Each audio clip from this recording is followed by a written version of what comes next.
जालिम बादशाह और चरवाहा कुत्ता। बहुत पुराने समय की बात है। एक राज्य पर ऐसा राजा राज करता था जिसे प्रजा जालिम बादशाह कहती थी।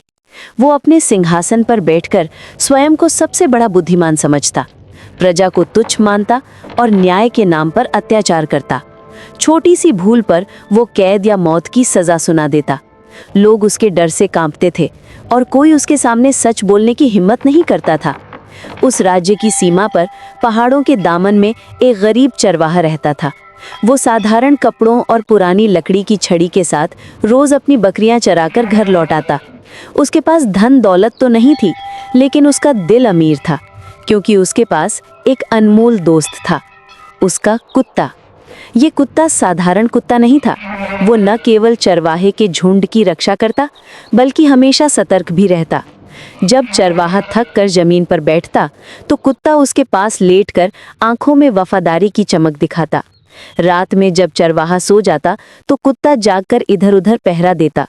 कई बार भेड़िए और जंगली जानवर बकरियों पर हमला करने आए, लेकिन कुत्ते ने अपनी जान की बाजी लगाकर उन्हें भगा दिया। चरवाहे को पूरा विश्वास था कि ये कुत्ता जीवन भर उसका साथ निभाएगा। बादशाह का ऐलान।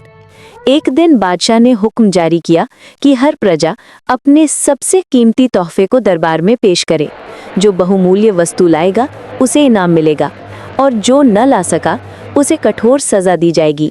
ये ऐलान सुनते ही लोग डर के सहम गए। सब सोने के सिक्के, जवाहरात और अनमोल चीजें इकट्ठा करने लगे। चरवाहे के पास न जमीन थी न दौलत। वो परेशान हो गया कि क्या पेश करे।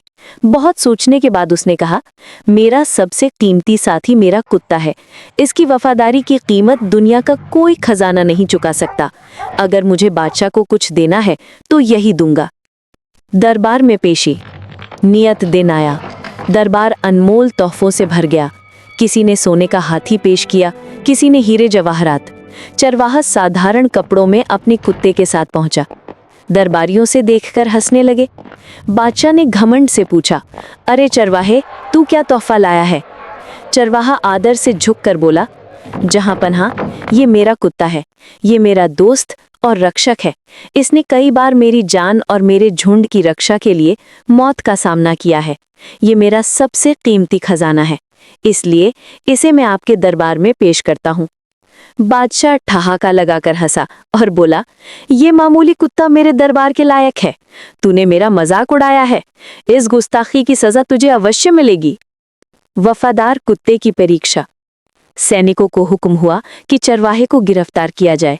जैसे ही सैनिक आगे बढ़े, कुत्ता जोर जोर से भौंकने लगा और अपने मालिक के सामने डट कर खड़ा हो गया। सैनिक पास आते तो वो दांत निकालकर उन पर झपट पड़ता। कई सैनिक घायल हो गए। कुत्ते की आंखों में आग थी, जैसे कह रहा था, जब तक मैं जिंदा हूं कोई मेरे मालिक को छू नहीं सकता। बादशाह का घमंड डगमगाया, लेकिन गुस्से में उसने आदेश दिया, इस कुत्ते को मार डालो। सैनिकों ने भाले तान दिए। कुत्ता बहादुरी से लड़ता रहा।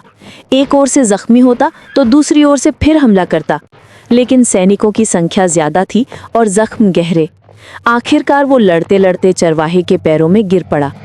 चरवाहे ने कांपते हाथों से अपने साथी का सर उठाया। कुत्ते ने आखिरी बार वफादार आंखों से मालिक को देखा, पूंछ हिलाई और हमेशा के लिए आंखें मूंद ली।